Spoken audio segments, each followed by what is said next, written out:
All right. Welcome to the third installment of the Webinar Wednesday series for parking structure preservation. My name is Scott McCullough with Vector Corrosion Technologies, and I'll be your moderator for today. We've covered off a few things already. We've gone through evaluation and assessments of parking structures with Brian Pales 2 months ago, Dr. Brian, as I like to call him. And we've covered off concrete repair and waterproofing with Jeffrey Jezzard last month. And now we have Mr. Travis Marman joining us to talk about impressed current cathodic protection for parking structures, for corrosion protection. And I guarantee you at the end of this presentation, yes, you will be impressed. Uh-oh, I just broke the webinar with the dad joke. My apologies. Let's move on.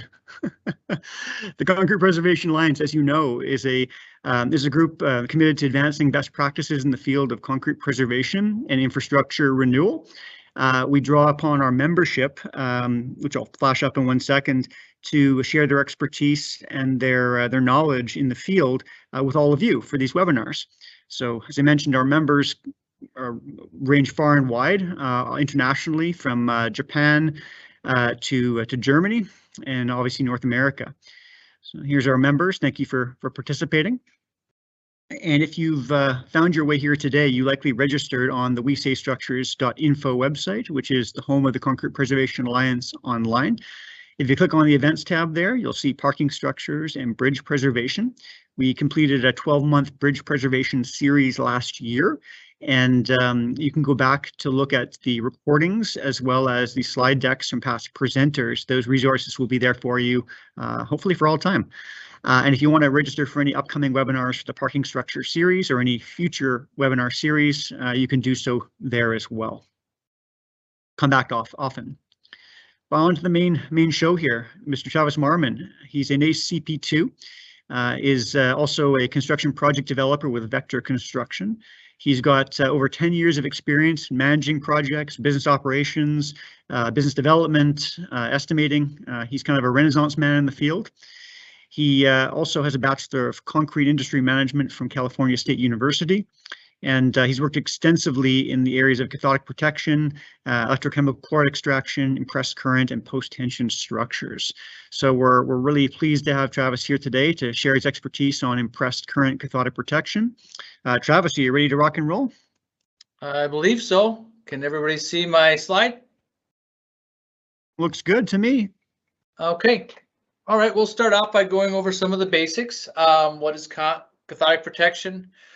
Corrosion basics, and then understand the difference between impressed current and galvanic cathodic protection systems. We're going to take a look at a couple of projects, one that has a titanium ribbon slotted system, one that has a titanium mesh. Sorry, Travis, can I butt in really quickly? I really apologize for doing this. I just have one thing to note for everybody. If you submit questions, I keep forgetting to say this. If you submit questions in the question function for the webinar, Travis will pick the best question of the webinar for a $100 Amazon gift card. So please let the questions roll in, and if you can stump Travis, all the better. Thanks, Travis. Sorry. Yep.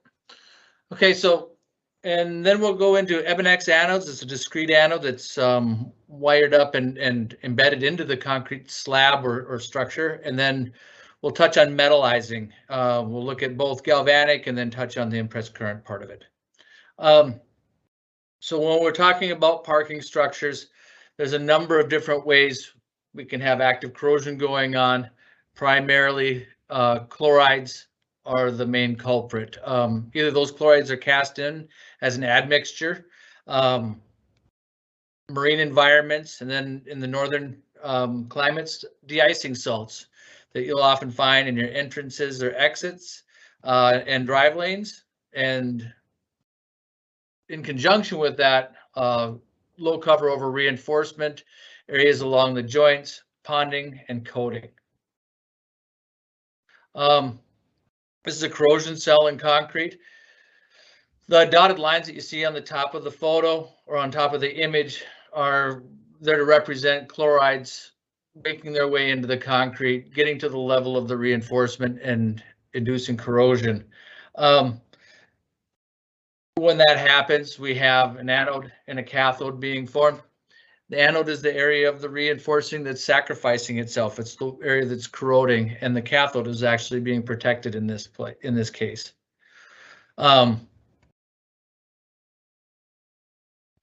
way to assess and take a look at widespread corrosion in a parking garage is to do half-cell potential testing and cover surveys. This is a very simple test. Brian Pales touched on this in some of his in an earlier webinar. Please check that out. But we want to know, okay, we see signs of corrosion going on in our parking structure. We want to know what's the extent of it, how much corrosion is present.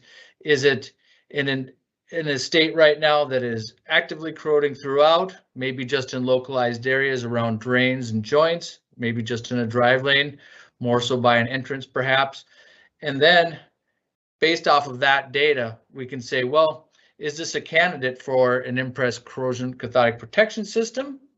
Or would this be better suited for doing repairs with maybe a discrete galvanic anode to mitigate the corrosion in select areas? If we look right here, this is a standard chip and patch type of scenario, and we've installed an anode in the repair area. That anode will protect the reinforcing steel in that around the perimeter of that patch and stop and prevent any further incipient anode formation or halo effect going around the repair. This is a good situation for repairs, but if we have widespread corrosion based on our testing throughout, we might want to look at an Impress current system.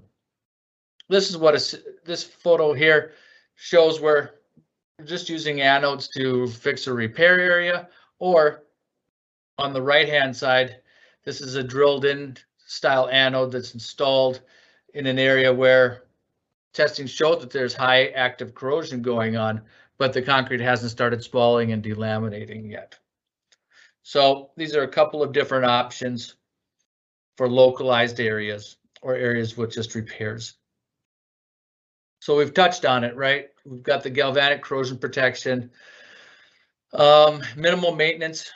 We install them in the repairs, or we drill them in, wire them to the reinforcing steel, coat over the top of them, and keep an eye on things and monitor them and maybe do something down the road. An Impress current cathodic protection system. In this case, we're using an external power source to distribute current to our reinforcing steel, and then we use an anode as well. These typically last a lot longer. They're a little bit more involved, and these are what we use in a global system. An electrochemical treatment is related to an Impress current protection, cathodic protection system, except for that it's temporary. We treat an area and then we take it down.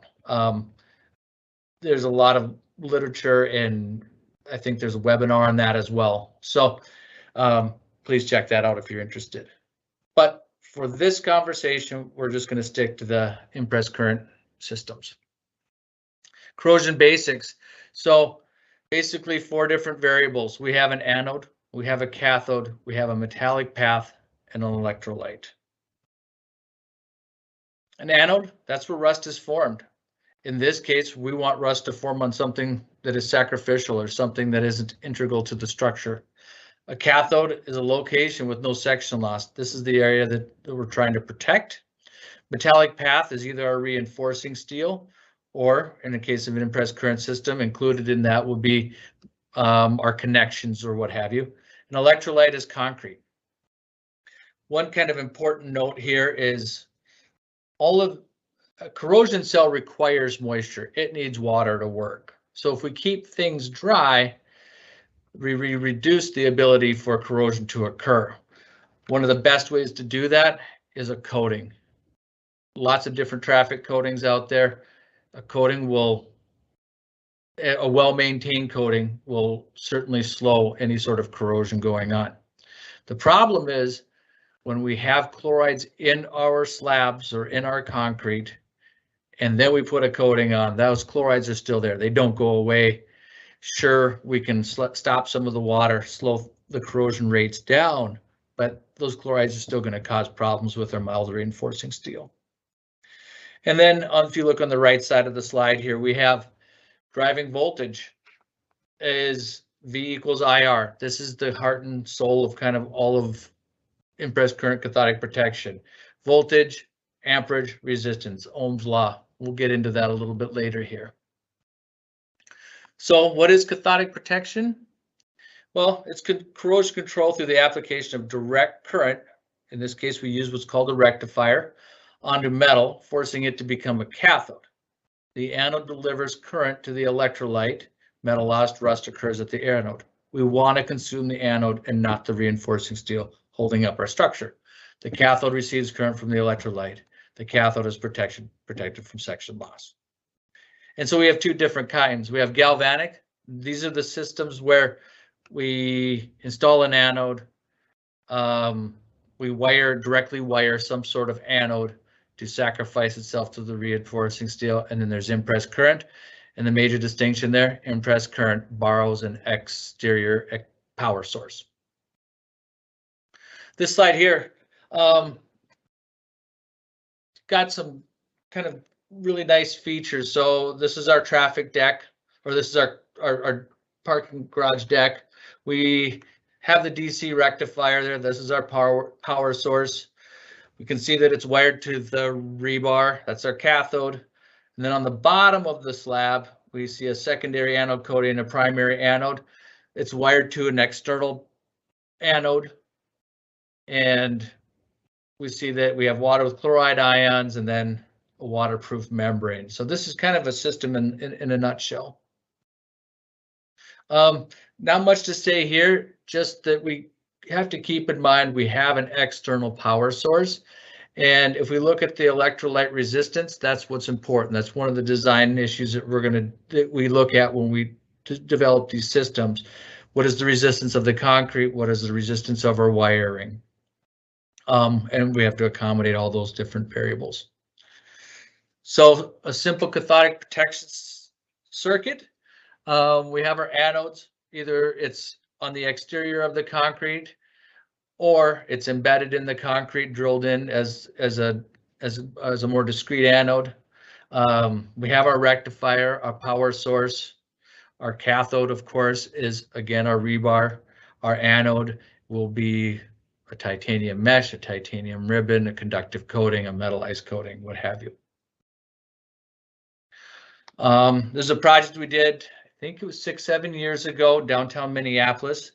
There's a parking structure next to a retail shopping center. And basically what they wanted to do on this structure was a very steep helical exit ramp. The coating had fallen into disrepair over the years, and this system, or this structure, had a impressed current cathodic protection system originally. That system consisted of a conductive grout with a platinum wire in it. That system was no longer viable. Nobody had maintained it. I think it has changed ownership, and so the owner decided to put in a titanium slotted ribbon system into this structure and then recoat over the top of it. If you look at the photo on the right, you'll see like a lighter colored paint or a discoloration. One thing that's important in any sort of impressed current system, we used a titanium ribbon as our anode, and we don't want that touching reinforcing steel. So we had to check every single slot, the entire length of it, to make sure that our titanium ribbon wasn't touching the reinforcing steel that was there. If we did find some, then we covered it with a non-conductive epoxy. So that's what that light colored coating is that you see there. We use a solid titanium ribbon as our current distribution. That's what we use to carry the current to the different sections of the system. And then we see that it's welded on the right-hand side to a titanium mesh. We just use a simple resistance welder to do this. And that's what that fellow's using there. Once it's all installed, welded, slots are clean, and we verified that our titanium anode isn't touching the reinforcing steel, it's not electrically connected in any way, then we grout it. And we do this throughout the entire install time. It's very important that you get all this figured out before you grout it, because once you grout it, it's very, very difficult to find any areas where the anode and the cathode are touching. On the right-hand side here, we see the crew installing wet grout into the slots and embedding the titanium ribbon. I wish I had a photo, but I don't. But when this was all completed, we installed a very thick traffic coating down the entirety of the ramp. We were fortunate on this one. This ramp was broken into, it actually had, there's two separate ramps there. There's a ramp that accommodates floors 1, 3, 5, and 7, and one ramp accommodates floors 2, 4, 6, and 8. So we were always able to work on one ramp and then divert the traffic to the opposite floors. Here's a detail here right out of the drawings of the slot system. So you can see where it's a 3/8 inch wide slot cut a little over an inch and a quarter deep into the slab. We'd like to say that our reinforcing steel is deep enough down into the slab where we don't encounter it when we cut in the titanium ribbon, but we know that's not always going to be the case. So you see the detail on the right-hand side here, where we have in areas of shallow cover over the reinforcing steel. We just jumper over it with an insulated wire and then resistance weld it to the titanium ribbon or the titanium bar, whatever it is. Some areas you might do dozens of these kind of jumper connections, in other areas you might not see any of them. So it just all depends on how the structure was built.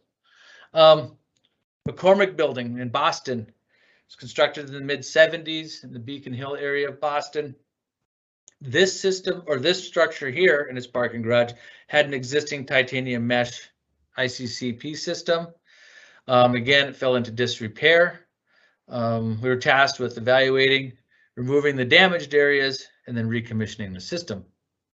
And it's as simple as that. So the crew went in, found where the bad areas are of the system, where it wasn't working. Maybe it was delaminated. I don't know what the situation was exactly, but they removed the bad areas, saw cut the perimeters, and installed new titanium mesh in the areas where it had gone bad. Again, we use the exact same titanium ribbon as you do in a slotted system to carry your distribution. And that's what this guy's doing, is he's welding that titanium ribbon down.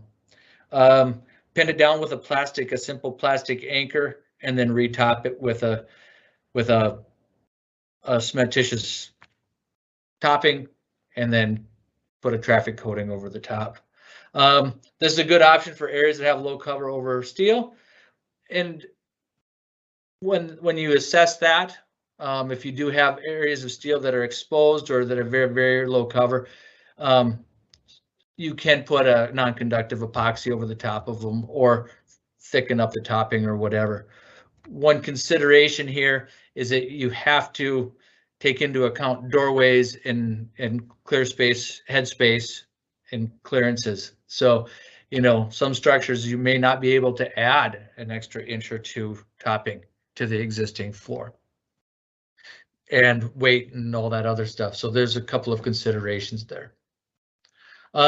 Again, another diagram showing the four basic kind of elements, right? We have an anode, a cathode, metallic path, and an electrolyte. The topping with the titanium, that topping is actually acting as an electrolyte as well. In this drawing here, we have two mats of rebar. The top mat is going to receive about 70% of the current and protection. That stands to reason. That's likely the area that's mostly contaminated with chlorides, right? Our chlorides are coming from the top of the slab typically. And then below that, our lower mat of rebar is a 30%. This diagram here, what I like about it is it shows the different ways that you can kind of wire in the system wiring. So we have wires from our reference electrode to our anode to our cathode. And in this case, it worked out that the crew could route that wire through the bottom of the slab and then put their junction boxes and their conduits underneath. Sometimes you can go out a wall. Sometimes you have to put it up on the wall. There's a lot of different ways you can go about it, but suffice it to say, it's a consideration in the development of these projects is, how are we going to route our wiring? Where can we put it? Where do we have room? Where is it safe from vandalism or somebody damaging it from just regular operations of the garage? So it's a little diagram here. Not much to say. And then this overlay system, this is how it was broken out into phases. So if we see here, we have a loading dock. Of course, this building hasn't shut down, right? They still have to use that loading dock. There's these different phases. That's to accommodate traffic. It's to accommodate construction activities. People still need to park. There's people still going to this building. We didn't shut the building down. And I know, like, for instance, on this one, like the entrance had to be worked on in like a couple of different phases just to do this in the most effective way so that all parties could use the building. Brentwood Towers, this is located in Toronto, Ontario, another parking structure. And this is a different one. They're using what's called a DAC-Anode, and it's a conductive coating system. It's been around for about 30 years, and it has a design life of 10 to 20 years. It comes in two components. The first component, we call it base coat, but it's a single component electrically conductive coating applied to the surface of the concrete. That coating has it's a very kind of a thick coating. It's black with some heavy solids in it. It's conductive and it acts as an anode. And then our overcoat, we get that in any different color you can think of. It's acrylic, crack resistant, very easy to put up. The distribution wire, it's a very thin platinum niobium wire that's used to carry the distribution of the current, of the electrical current, similar to the ribbons in the titanium systems. So again, here's a diagram. On the right hand side, we have our rectifier, our direct current power supply. We have our connections to our reinforcing steel, our cathode.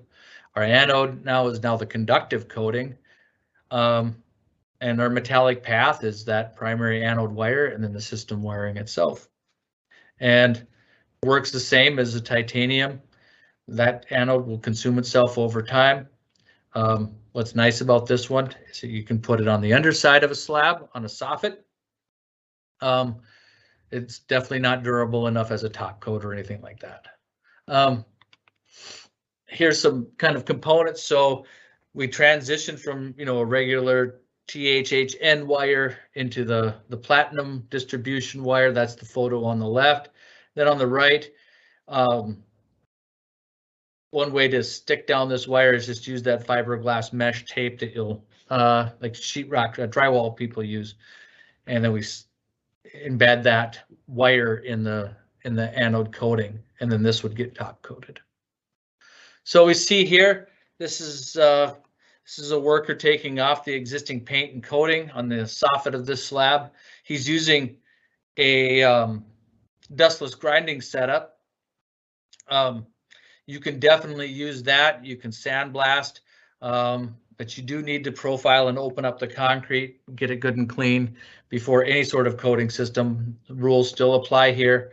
What's nice about the system that he's using, it doesn't create a lot of dust. However, it doesn't go as fast. So, but nonetheless, it works. This image here, they're installing the wire. So they're using these plastic fasteners that just drill like a 1/4 inch small hole, fasten the wire up to the soffit of the concrete, get it good and tight. And then what they'll do is they'll coat and put a heavy coat of that base coat over that wire to make sure that it's well embedded into that conductive coating. You can lay it up a couple different ways. You can roll it on, you can spray it on. When I put it up in large areas, we spray it and then back roll it. So we use just a little, use the sprayer to just get our thicknesses up there, and then back roll it so it's nice and even. As you see on the far right hand photo, we've got the wire embedded well into that base coat, and it's ready for a top coat. A lot of cases they'll use like a lighter colored top coat in these dark parking garages.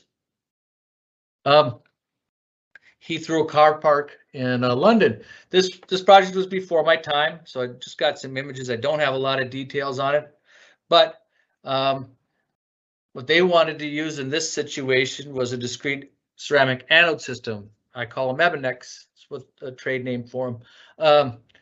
It's a drill and grout system for columns, beams, and slabs. Just like any of these systems, you can put them in beams and columns. Any of the ones that I've spoken of thus far. It's an embedded anode, distributes current evenly to all reinforcement layers. So let's say if you've done testing and you find that, perhaps chlorides are really deep and they're at a second mat or a lower mat, this might be a good issue or a good option for that. We use a titanium distribution bar, very similar, identical to the ribbon system, where you cut a slot, put a distribution bar in there, and then you weld the wire of these anodes onto that bar. Just goes in the top of the slab. You install these anodes. You put a good traffic coating over the top. You'd never know you'd ever put them in there. And then what's nice about this is that they have a number of different size anodes for depth and diameter, and it's a design thing where they design the size of the anode to the spacing, the reinforcing, and what have you. But you can get a couple of different sizes. Here's a diagram here of that. So you can see they saw cut for the distribution bar. They've installed the anodes and dropped those into the holes, grouted them in, and then wired them up. At Heathrow, what they were able to do, they were able to wet cut their slots. That's a very nice way to do that. It eliminates a lot of dust. In this case, it worked. This would go with a saw this size. It would go very quickly, not create a lot of dust. Makes a lot of noise, but one thing that you can look at if you're using them in an outside environment, it's a difference between wet cutting and dry cutting. If you can use it, wet cutting is often preferential. You see here, they cut their chases for their wires, and then if you look closely on the photo on the right hand side, you can see where that wire for the anode was welded to the distribution bar, and then installed. Final project here is a 3 PNC Plaza in Pittsburgh, Pennsylvania. Arc sprayed zinc. This process goes by a number of different names. Metalizing, thermally sprayed coating, thermally sprayed zinc, arc sprayed anode, arc sprayed coating. There's all these different variations of it, but they essentially do the same thing. What you're doing is you're taking a machine and you are vaporizing zinc and using it as a coating onto a concrete or a steel structure and installing it as an anode. This system's different. It can either be galvanic, which means it's directly connected to the reinforcing bar, or it can be used as an impressed current cathodic protection system, which means that we would run this through a rectifier or a DC power source. It's just that it involves installing a thin coating, 12 to 18 mils thick, of metallized zinc. And for ICCP, you need to remove all near surface metals. So any chairs that are holding up the bar, if you're spraying it on the soffit, you need to drill the legs of those chairs out. We don't want this anode coating to be directly connected to the reinforcing unless we want it to be. In a galvanic system, that's fine. In an impressed current system, we have to drill it out. Like DAC-Anode, it's installed in the soffit of the concrete. So this is a nice option for the underside when you can't get at the underside. And moving on. There we go. Here's the diagram of it. The system I'm showing here is a galvanic system, which means that threaded rod in the bottom left-hand corner, that image in the bottom left-hand corner, that threaded rod is not actually connected to the rebar. It's just connected to the zinc anode. We run it to a rectifier, and we moderate that anode performance that way. When you connect it galvanically,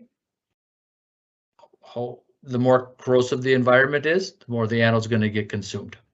So here's two different images of what that looks like. So on the left-hand side, that's a titanium or a zinc mesh plate that's directly connected to the reinforcing steel, acting galvanically, connecting that zinc metallized anode to the reinforcing steel. On the right-hand side, that's a brass plate with a post on it, and it's not connected to the reinforcing steel. And we'll put our wire on that terminal plate and run that to the rectifier to help deliver the current.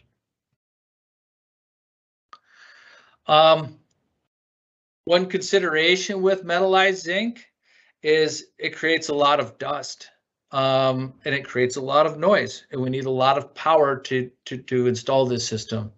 So we're metallizing zinc. We need to have nice clean concrete. In this case, we use sandblasting. So split the bay in half, put up containment, sandblasted the underside of the soffit above, and then we metallized it. In this image here, that creates a lot of dust, all that sandblasting, and then the metallizing process creates a zinc dust as well. So that containment has large air movers and air handlers that are venting the dust and the air out of that containment, and that dust is now being discharged into these large cylinders. Actually, these bags that you see here, they're large bags that will collect the dust. When they get so full, there's a zipper on them. You take them and dump them out, and then you can reuse them a number of times. But that's one of the considerations with metallizing, is that you're going to deal with noise and dust. However, it's a very comprehensive system. We see a lot of it now in bridges and those types of structures. And so for this project, right, it had to be broken up into phases. So in the top right hand side of the image here, we have phase one. Well, there's no drive, you can block that whole area off and work there and have all those parking spots and not have to worry about the pedestrians or traffic. But as we worked our way out of this structure, right, our work areas became smaller and smaller to accommodate the traveling public and pedestrians. So just something to keep in mind when you're looking at these systems. And we just break off these different areas with our containment based on these phases. ICCP system wiring. So you have a parking garage, and we have these different areas. We call them zones, and we want to know how do we run our system wiring to these different zones and these different locations where we're trying to provide cathodic protection. Well, the purple lines on here show where the conduit all go, and how we can pick up all these different zones. So it's just something to keep in mind. Sometimes this conduit and wiring is all run underneath. Sometimes it's run through walls. Sometimes it's run overhead. Sometimes it's run along the wall. You have to be careful where you put it. Keep it free and away from vandals or people driving into it on the helical ramp. We had a situation where somebody drove into some of the junction boxes in conduit and broke them. So move that stuff well out of the way, and then you have to figure out where you're going to put your power source and where that's all going to go. Typically in a maintenance room or in an area that's a little bit better protected. Just briefly, this is just a system wiring. So we have on the left-hand side, we have our zones, and we have our wires coming from our zones. Those come into our rectifier, our DC power source. We have data loggers. We can have remote monitoring units. This kind of just shows how these different elements go together. And this is what it looks like. So we have a rectifier cabinet. On the door, we have a user interface. This is just a quick way to check, make sure that it's on, that it's running. We have our green wires. They're coming from our reference cells. I'll show you that a little bit later, what a reference cell is. The reference cell is used to monitor each zone, each area of the impressed current cathodic protection system. And then we have a modem. That modem is now talking to, it can be direct wired, it can be cellular. It's communicating the data that it's receiving from the system to another source, somebody monitoring it from afar, like in a remote monitoring situation, or it's going into data loggers. We have our anode wires. These are our rectifier cards. This is for our different zones. We have a battery backup. So let's say somebody kills the power. We still want to be taking some data. It's not going to provide any extra current or anything like that, but we don't want to lose the data that we have. We want to be able to make sure that our system is working well. There's our AC power input. This comes from, you know, the wiring of the building. This is what's feeding this rectifier. Then we have data collection. And then our black wires, of course, are going to our reinforcing steel. So new technology is such that we can monitor these systems remotely. It's a nice way to monitor these systems. You can have somebody that deals with these systems every day do the monitoring. It doesn't have to fall on like the owner's maintenance people or anything like that. And then if there is something wrong or something's not going right or something's going wrong with the system, maybe a wire got broken, there's going to be an alert sent, and that's going to allow the person monitoring it to say, hey, maybe you should send somebody out there, take a look at this area, see if there's a wire broken, seeing if there's something strange going on. And then it's collecting this data continuously, which is also nice too. So you can see how well this system is performing over time. And then you can do depolarization and system interrogation. So that's just a way of knowing, a way of testing and checking and seeing how well that cathodic protection system is performing within that structure or maybe in a particular zone, right? So let's say zone 1 is in an entrance ramp and it receives a lot more chlorides or whatever. You can see how well that zone is working as opposed to another zone in that area. A lot of nice features here. These also can be used to help optimize these systems so that they work as effectively and efficiently as possible, which then allows your anode to last much longer. This is what it looks like, right? It's just it's a box on a wall. Like I said, these are typically put into maintenance rooms, maybe a furnace room, an area out of the way, in a place that's typically secure so nobody tampers with it. And then on the right, you have your remote monitoring unit cabinet that's next to your rectifier cabinet. And these two cabinets are talking to each other and optimizing the system as it's performing. So how much power is required for an ICCP system? Not much. So typical design is 1 milliamp per square foot. Typically have 10 volts of driving voltage. You break that down, it's 0.01 watts per square foot. And then if we see on the bottom here, 100 watt light bulb power is sufficient for at least 10,000 square feet of CP. So it's very, very effective. You know, it's not taking a a large amount of power to operate these systems. Other considerations, must be careful when designing or installing in locations with post-tensioning. Post-tensioning doesn't do well with ICCP. Those areas are better suited for galvanic protection. And there's nothing in the rule book that says you can't use both, right? We had a bridge situation that had post-tensioning in it. We put galvanic protection in the post-tensioning areas. It didn't press current on the other areas. Works just fine that way. One major consideration with ICCP, it will require a long-term commitment, but that is also can be done through remote monitoring and periodic maintenance. So it's in the past, systems would get installed. Maybe an owner would sell the structure, then nobody bothered with the impressed current cathodic protection system, and then it fell into disrepair. There's a lot of different scenarios you can go through with this, but suffice it to say, remote monitoring is a very nice way for this, a continuity for this to be taken care of. And like I said, it can be used with galvanic systems.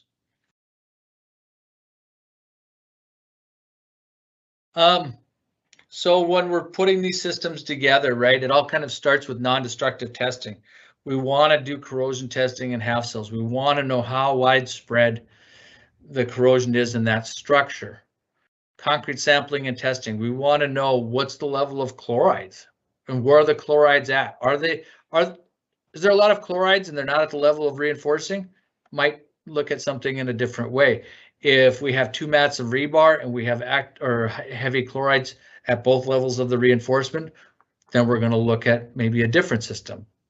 GPR mapping, using ground penetrating radar. We want to know what the level of that reinforcement is. That's also going to help determine, right? If consistently the reinforcement is very shallow in the surface to the surface of the concrete, it might not be a good system for a slotted system. Might look at a underside coating system or something like that, and then corrosion rate testing. So system selection and project development. There's always the slab, of course, but we also want to look at columns and beams. Typically, columns and beams underneath expansion joints might have high chloride levels or a problem. Joints, almost always a problem in a parking structure, right? There's movement there, there's ponding there, there's, you know, it's a different kind of environment. And then topside, can we put in a titanium mesh overlay? Would a ribbon system be better, or ceramic anodes? And then if we have access to the soffit, we can use a metalized system or a DAC-Anode system. And then where is there an opportunity to use galvanic solutions? And then finally, traffic coatings. Traffic coatings are kind of key in all this, right? They're going to help increase the life of these systems typically. There's a lot of different traffic coating systems out there with different price points. There's just too many to even talk about, but a lot of good literature on all of that stuff. So system selection and project development. Design, we want to know how many zones. We want to know how are we going to phase the work? What's realistic? Can we have a quarter of the parking garage at once, or maybe only a dozen stalls at a time? Where are we going to put our generators and compressors when we're doing the work? We're going to be making noise and dust. How are we going to accommodate that? We're going to need power and water. Can we use power that's there? Do we have to bring in other generators? And then, the different phasing by level, by bay, what have you. And then funding. Maybe it's not realistic to do it all at once from a funding perspective. Then you do one level at a time. Do the worst level. Then, set something up. There's nothing in the rule book saying that you can't tie these systems together in different phases down the road. It's a parking garage, so people are using it. Sometimes we're pushed into working nights, weekends, limited hours during the day. And then of course, containment, just containing the construction activities. And then finally cost. Some final kind of design considerations, right? We want to look at the size and location of the zones and the zone circuits. Break them up so that we kind of have an equal sizing of zones, you know, depending on how much area that we're working with. Layout of anode and current distribution. We don't want to do any more cutting than what we have to. We don't want to use any more material than we have to. So, you know, how you orientate these things makes a big difference. Location and characteristics of components and cabinets, right? Different price points. PVC conduit is much more affordable than stainless steel conduit. Might be a better fit in some situations rather than others.